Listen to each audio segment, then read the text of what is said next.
Hello बच्चों, आज हम लोग 10th क्लास का जो पहला चैप्टर था जय प्रक्रम पोषण, उसको हम लोग पढ़ करके समाप्त करने वाले हैं। उसमें आप लोग के मुख गुहा, दांत, जीभ, श्वास नली, आमाशय और शायद से यकृत तक आप लोग को पढ़ा दिया गया था। थोड़ा सा रिवाइज करवा देते हैं यकृत से। यह होता है यकृत, यानी किसी को नहीं बोलते हैं कलेजी। कलेजी यह मानव शरीर का सबसे बड़ी ग्रंथि है। मानव शरीर की सबसे बड़ी ग्रंथि है यकृत है। इसका वजन यकृत है, इसका वजन जो होता है लगभग 1.5 kg होता है, 1.5 किलो होता है। यह मानव शरीर की सबसे बड़ी ग्रंथि है।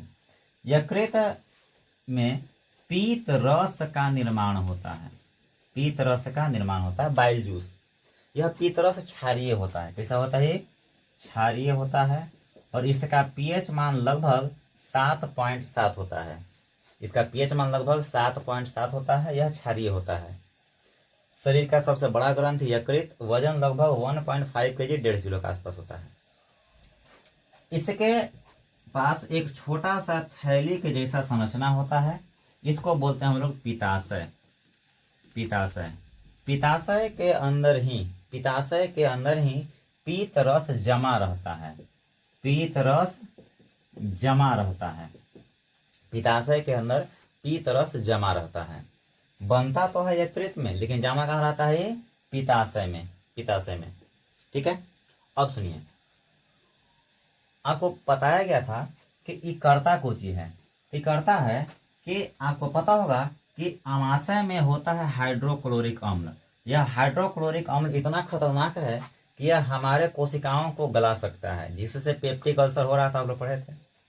अब यह आगे जा करके ये छोटी आंत में न चला जाए और छोटी आंत के दीवारों को यह न गलाने लगे, इसके लिए इसको दिया गया है पीतरस को, कि जैसे ही यहाँ से आगे की ओर आता ना है हाइड्रोक्लोरिक अम्ल भोजन के साथ में, तो यहाँ से एक मूल पीत वाहिनी, यहाँ पर एक मूल पीत वाहिनी नाम की जो है नली जुड़ता है और इसी से जाकर के पीत रस यहाँ पर गिरता है। और पढ़े होंगे कि अम्ल और क्षार मिल करके, अम्ल प्लस क्षार मिल करके निर्माण करता है लवण का, और लवण होता है उदासीन, ठीक है। तो इसका काम यही है कि जब यहाँ से पीत रस यहाँ से जब आमाशयी रस आएगा और उसमें मिला होगा हाइड्रोक्लोरिक अम्ल, तो इसको यह न्यूट्रल करने का काम करेगा, न्यूट्रल करेगा इसके अलावा ये जो पीत रस जो है यह वसा का पायसीकरण करता है। वसा को यह तोड़ता है। अब सुने होंगे कि ज्यादा तेलहन पदार्थ खाने से लीवर खराब होता है। लीवर मतलब यही यकृत। अब लीवर काहे खराब हो जाता है तेल खाने से? तो वसा जो होता है तेल में होता है। अब ज्यादा तेल खाएंगे तो इस पीत रस को ज्यादा न्यूट्रल करने पड़ेगा, ज्यादा तोड़ना पड़ेगा। किसको? वसा को। अब ज्यादा तोड़ने पड़ेगा तो ये ज्यादा वर्क करेगा, जिसके कारण से यह कभी कभी खराब हो जाता है, ठीक है। अब चलिए, हम लोगों को अब पढ़ना है छोटी आंत के बारे में। छोटी आंत, स्मॉल इंटेस्टाइन। छोटी आंत आहार नाल का सबसे बड़ा भाग है। छोटी आंत आहार नाल का सबसे बड़ा भाग है। आहार नाल की लंबाई लगभग होता है 8 से 10 मीटर। आहार नाल की लंबाई कितना होता है? लगभग 8 से 10 मीटर। लेकिन इस छोटी आंत की जो लंबाई होती है यह होती है लगभग 4 से 6 मीटर की।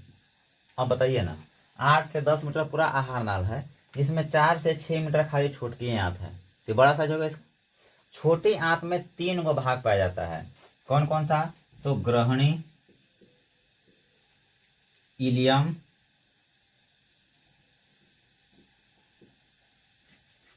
ग्रहणी, जेजुनम और इलियम, या इलियम, जो भी कह सकते हैं। ग्रहणी, जेजुनम, इलियम, यह इसका 3 गो पार्ट होता है। छोटी आंत कितना भाग बांटा गया है? 3 भाग में। ग्रहणी, जेजुनम, इलियम। ग्रहणी सबसे ऊपर वाला पार्ट है, जेजुनम बीच वाला पार्ट है और इलियम सबसे अंतिम वाला पार्ट है, ठीक है। अब सबसे अंतिम वाला पार्ट है ये, और इसी का आकार छोटी आंत में सबसे अधिक होता है। अब क्वेश्चन पूछता है यहाँ से कि छोटी आंत का कौन सा भाग सबसे लंबा होता है, तो इलियाम भाग ये सबसे लंबा होता है। छोटी आंत का लंबाई लगभग 4 से 6 मीटर। छोटी आंत में क्या होता है कि भोजन पूर्ण रूप से पचता है। हम जितना भी भोजन करते हैं इस सब का सब जा करके छोटी आंत में ही पूर्ण रूप से पच जाएगा, इसके बाद भोजन का पाचन नहीं होता है।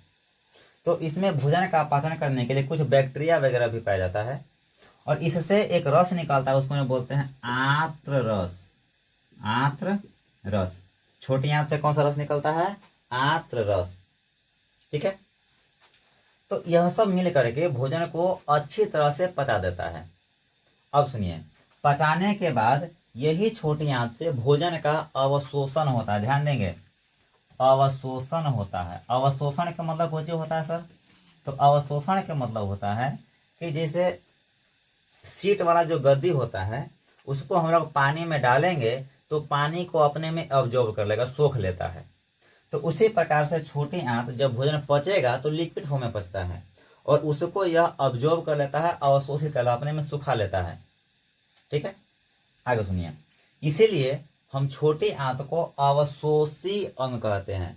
ध्यान देंगे, अवशोषी, अवशेषी नहीं, लिख देते हैं यहाँ पे, इसको हम लोग बोलते हैं अवशोषी अंग। अवशोषी, अवशोषी। एक और होता है अवशेषी, तो ये दूसरा चीज है। अभी जस्ट हम लोग आगे पढ़ने वाले हैं अवशेषी अंग कैसे कहेंगे, तो ये दूसरा चीज है, इसको बोलते हैं अवशोषी अंग, क्योंकि भोजन का यह अवशोषण करता है। तो यहाँ से क्वेश्चन पूछता है कि भोजन का अंतिम रूप से पाचन कहाँ पर होता है, तो यहीं पर होता है, छोटी आंत में। मानव शरीर का अवशोषी अंग, अवशोषण करने वाला कौन है, तो यही छोटी आंत है। ठीक है, अब सुनिए आगे, आंत से कौन सा रस निकलता है, आंत्र रस। अच्छा एक बताओ कि शाकाहारी में जो है ये छोटी आंत की लंबाई जो है ज्यादा होता है मांसाहारी के तुलना में। शाकाहारी में छोटी आंत की जो लंबाई है, छोटी आंत की जो लंबाई है ये ज्यादा लंबा होता है, इसका लंबाई बड़ा होता है मांसाहारी के तुलना में। क्या है, सुनिए, इसलिए कि जब शाकाहारी जो भोजन करेगा तो वह पेड़ पौधा खाएगा या पेड़ पौधा से प्राप्त वस्तु को खाएगा। अब आपको पढ़ाए थे हम 9th क्लास में, नहीं तो आप वीडियो जा करके देख सकते हैं, इसी चैनल पर होगा, कि पेड़ पौधा जो होता है ना इसमें पाया जाता है कोशिका भित्ति, और कोशिका भित्ति किसका बना होता है, सेल्यूलोस का, सेल्यूलोस का। अब सेल्यूलोस कौन चीज है, तो सेल्यूलोस एक प्रकार का जटिल शर्करा है। सेल्यूलोस कौन चीज है, एक प्रकार का जटिल शर्करा, इसको पचने में टाइम लगता है। तो इसी के कारण छोटी आंत की लंबाई बड़ा बनाया गया है, ताकि ज्यादा से ज्यादा टाइम तक ये छोटी आंत में भोजन रह सके और इस भोजन को पचा सके। मांसाहारी में ऐसा दिक्कत नहीं है, मांसाहारी मांस खाता है तो जंतु के मांस खाएगा, मांस जंतु से मिलेगा, तो मांस में किसी भी प्रकार का सेल्यूलोस नहीं होता है। मांस का जो कोशिका भित्ति बना, सॉरी कोशिका झिल्ली जो बना होता है सजीव का, जंतु का जो कोशिका भित्ति बना होता है वो लिपिड और प्रोटीन का बना होता है, जो कि शरीर हमारा आसानी से उसको पचा लेता है। ठीक है, अब आगे चलते हैं। इसके जोड़ पर छोटी आंत और बड़ी आंत जहां पे जुड़ता है, इसके जोड़ को हम लोग बोलते हैं सिक्कम। सिक्कम, छोटी आंत और बड़ी आंत के जोड़ को क्या बोलते हैं, सिक्कम। तो छोटी आंत और बड़ी आंत के जोड़ पर एक छोटी सी संरचना होती है जिसे हम लोग बोलते हैं अपेंडिक्स। अपेंडिक्स, छोटी आंत और बड़ी आंत के जोड़ को हम लोग बोलते हैं सिक्कम। इसके पास एक छोटी सी संरचना होती है अंगुली के टाइप का, इसको हम लोग नाम देते हैं अपेंडिक्स। अपेंडिक्स, या इसी को हिंदी में कहा जाता है परिशेषिका। परिशेषिका, कृमि रूपी परिशेषिका कह देगा या अपेंडिक्स कह देगा अंग्रेजी में। अपेंडिक्स क्या है, तो अपेंडिक्स हमारे शरीर का अवशेष के रूप में पड़ा हुआ एक अंग है, इसको हम लोग बोलते हैं अवशेषी अंग। अवशेषी, अवशेषी, अवशेषी अंग, ये अवशेष के रूप में पड़ा हुआ। अब कहिए कि अवशेष क्या होता है, अवशेष का मतलब होता है कि सजीव का बचा हुआ कुछ पार्ट। जैसे अगर कोई व्यक्ति मर जाता है, उसको दफना देंगे तो आने वाले समय में उसका मांस वगैरह जो होगा ये गल जाएगा, लेकिन हड्डी को गलने में टाइम लगता है। अब कोई का 100 साल के बाद उसको अगर निकालेगा तो वहां से उसका हड्डी मिलेगा, तो हड्डी क्या हो गया, अवशेष। तो यह हमारे शरीर में अवशेषी अंग के रूप में पड़ा हुआ है। फिलहाल इसका अभी हमारे शरीर में कोई कार्य नहीं है। अगर इसे हम लोग निकाल करके फेंक भी देंगे तो कोई दिक्कत होने वाला नहीं है। ये बाईं ओर होता है, बाईं ओर होता है, पेट पे बाईं ओर होता है। इसका पुराने जमाने में बहुत ज्यादा काम था। जब आग का खोज नहीं हुआ था उस समय, वैज्ञानिक लोग का मानना है कि जब आग का खोज नहीं हुआ था उस समय इसका कार्य रहा होगा। कार्य क्या रहा होगा कि जब आग का जब खोज नहीं हुआ था ना, तो उस समय जो मानव था, ये मानव जंगली था और अपना भोजन जो है यह कच्चे खाता था, पका आग पर नहीं पकाता था, क्योंकि आग का उस समय खोज नहीं हुआ था, करीब पाषाण काल के आसपास। तो पाषाण काल में खोज हुआ था आग के। तो जब आग का जब खोज हुआ तो जंगल में आग लगी होगी, तो उसमें जानवर वगैरह कुछ मरे होंगे। मानव गया भोजन के तलाश में, जब वहां गया तो उसको दिखा कि मरा हुआ जानवर है, आधा जल गया है, कुछ बचल है पार्ट इसका। भूख लगा था उसको कस के, अब खाना खाएगा तो उसने कहा कि एकरे कहाँ खा जाते हैं, आखिर मरल है ये है। जब उसको उसने खाया पका हुआ मांस को, तो उसको दो फायदा। पहले उसको स्वाद बढ़िया लगा, दूसरा कि उसको चबाने में ज्यादा मेहनत नहीं करने पड़ रहा था। अरे वो कच्चा मांस चबाएंगे, एगो पका हुआ मांस चबाएंगे, तो पका हुआ मांस चबाने में ज्यादा आसानी होगी, कच्चा मांस चबाने में थोड़ा सा दिक्कत होगा। तब उन्होंने कहा कि यार आखिर हुआ कैसे इसे। तब उनको पता लगा कि आग के कारण हुआ है। तो उन्होंने जब आग जलाना शुरू किया, तो अब उन्होंने मांस को पका करके खाना शुरू किया। तो उसके पहले जब मांस को नहीं पका के खाया जाता था, तो घास फूस को नहीं पका कर खाया जाता था, तब हमारे शरीर में उस भोजन को पचाने के लिए इस अपेंडिक्स से कोई पाचक रस निकलता होगा, कोई पाचक रस निकलता होगा। अब धीरे धीरे हम लोग आग का खोज कर लिए, पका करके भोजन करने लगे, तो इसका काम कम हो गया, क्योंकि भोजन पहले ही ज्यादा पच गया था। नॉर्मल अगर देखा जाए तो चावल हम लोग फाक लेंगे एक कटोरा तो पेट दर्द करने लगता है, या शादी ब्याह में कच्चा पूरी मिल जाए तो बढ़िया से पचता नहीं है। काहे? कैसे कि उसको पचाने में शरीर को दिक्कत हो रहा है। तो इसका जब आग जब खोज हुआ तो भोजन को पका कर लगे, तो इसका कोई काम नहीं रह गया। और एक नियम डार्विनवाद है, लैमार्कवाद, जेबी लैमार्क ने दिया था कि हम जिस अंग का इस्तेमाल ज्यादा करेंगे वह अंग हमारा अगली पीढ़ी में ज्यादा बेहतर होगा, मजबूत होगा, ज्यादा एक्टिव रहेगा, और जिसका प्रयोग हम कम करेंगे वह अंग धीरे धीरे करके हमारे शरीर से समाप्त हो जाएगा। जैसे कि नाखून, हमारा जो नाखून है, ये नाखून पहले के जमाना में, बहुत पहले, आज से हजारों साल पहले, इसका इस्तेमाल होता था भोजन को फाड़ने के लिए। ये दांत हमने केना हिलता था, इला जो बाघ में होता बड़ा बड़ा दुगोई से, इसका पहले के जमाना में इस्तेमाल था। पहले के जमाना में इसका इस्तेमाल कुछ होता था कि मांस को फाड़ने के लिए। लेकिन हम लोगों ने नाखून से मांस नहीं फाड़ा तो हमारा नाखून क्या हो गया, पूरी तरह से कमजोर हो गया। हाँ, लड़की में काम है इसका भी, नेल पॉलिश लगाएगी वो सब, नेल पेंट लगाने के लिए, नेल पेंट चेक करने के लिए, तो उन लोग के भी काम है, हमने कोई काम नहीं है। शरीर पर बाल, जब वस्त्र का खोज नहीं हुआ था तो ठंड से बचने के लिए शरीर पर बाल दिया गया था। हम लोगों ने वस्त्र पहनना शुरू कर दिया तो बाल शरीर से गायब हो गया।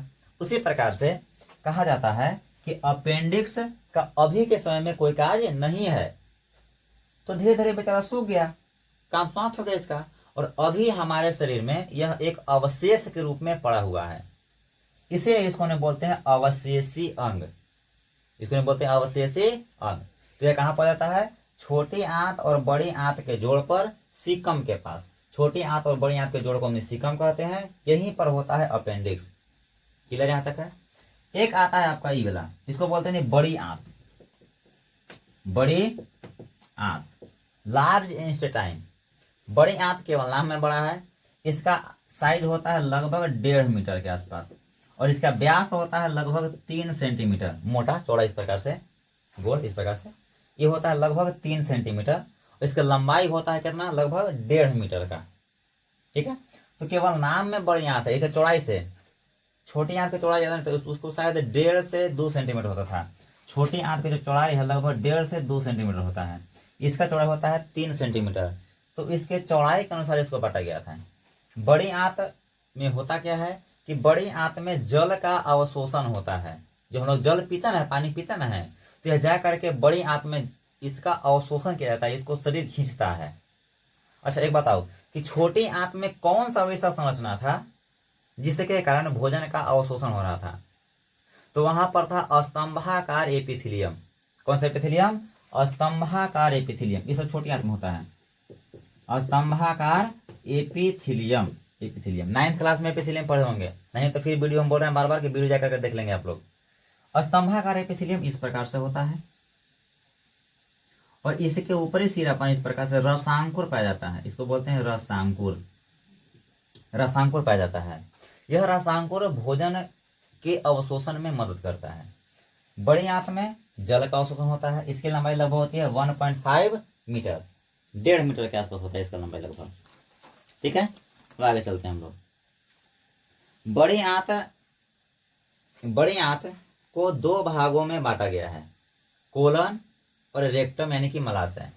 कोलन और रेक्टम यानी कि मलाशय, ये है मलाशय जिससे मल निकलता है शरीर के बाहर, मलाशय। कोलन ई वाला पार्ट है, पहला, दूसरा, तीसरा। कोलन को भी बांटा गया है 3 भाग में, अधोगामी कोलन, ऊपरीगामी कोलन, अनुप्रस्थ कोलन।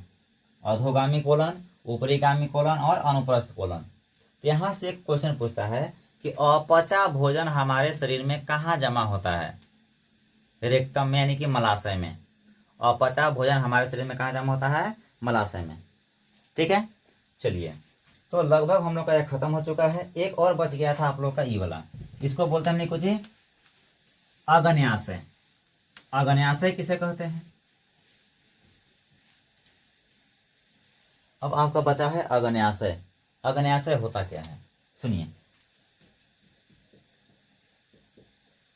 अग्न्याशय कि आमाशय के जस्ट पीछे, आमाशय के जस्ट पीछे हल्के पीले रंग की एक थैली नुमा संरचना पाई जाती है। आमाशय के जस्ट पीछे ये वाला हल्के पीले रंग की एक छोटी सी थैली नुमा संरचना पाई जाती है, जिससे हम लोग अग्न्याशय कहते हैं। अग्न्याशय से अग्न्याशयी रस निकलता है। अग्न्याशयी रस निकलता है। ये अग्न्याशयी रस करता कुछ है, तो अग्न्याशयी रस हमारे भोजन को पचाने में काफी ज्यादा हेल्प करता है, सहायता करता है। अग्न्याशयी रस में 4 प्रकार के एंजाइम पाए जाते हैं। कौन कौन सा? Amylase, trypsin, lipase, nucleus. Amylase, trypsin, lipase और न्यूक्लियस। इसमें 4 प्रकार का एंजाइम पाया जाता है। एमाइलेज क्या करता है जी? तो एमाइलेज क्या करता है? अग्न्याशयी रस में कितना? 4 गो एंजाइम पाया जाता है। यह हमारे भोजन को पचाने में काफी ज्यादा हेल्प करता है, काफी ज्यादा यह मदद करता है। क्लियर है? चलिए, एक आपका छूटा हुआ है काइम और एक छूटा हुआ चाइल। अगर काइम और चाइल हम लोग पढ़ लेंगे तो हम लोग का यह चैप्टर हो जाएगा आज समाप्त। कल से हम लोग पढ़ेंगे श्वसन के बारे में कि श्वसन होता क्या है। तो कल के लिए आप लोग से क्वेश्चन रहेगा कि पेड़ पौधा श्वसन करने के लिए कौन से गैस का प्रयोग करता है। एक बार फिर से सुनिए कि पेड़ पौधा श्वसन करने के लिए कौन से गैस का प्रयोग करता है। कमेंट बॉक्स में आप लोग बता देंगे और कल हम लोग इसको स्टार्ट कर देंगे श्वसन पढ़ने के लिए। ठीक है, अगर किसी को नहीं पता होगा तो गूगल वगैरह कर सकते हैं, कोई दिक्कत नहीं है। और बढ़िया की बात है कि आपको सर्च करने आ जाएगा, क्वेश्चन खोजना चलाएगा, कैसे क्वेश्चन को खोजा जाता है। काइम क्या होता है और चाइल क्या होता है? तो जब हम भोजन को मुंह में जब पीसते हैं ना, चबाते हैं भोजन को, तो भोजन हमारा चिपचिपा और थोड़ा सा गीला टाइप हो जाता है और लेई के समान बन जाता है, लोवा के जैसा। उसको हम लोग बोलते हैं काइम। कि मुंह में जो भोजन को चबाए हैं चिपचिपा हो गया है, लेई के जैसा, उस भोजन को हम क्या बोलते हैं? काइम। और चाइल कि पचने के बाद जो भोजन है वो और ज्यादा चिपचिपा हो जाता है, और ज्यादा पतला पतला हो जाता है, उसको हम लोग बोलते हैं चाइल। पचने के बाद जो हमारा भोजन है और ज्यादा चिपचिपा और ज्यादा पतला हो जाता है, उसको हम क्या बोलते हैं? चाइल। ठीक है, चलिए, इतना अगर पढ़ लिए हैं तो हम लोगों का पहला चैप्टर समाप्त हो चुका है। अगर किसी को अभी भी कोई दिक्कत होगा तो आप कमेंट में करके कोई क्वेश्चन वगैरह होगा तो सजेशन दे सकते हैं। ठीक है, चलते हैं।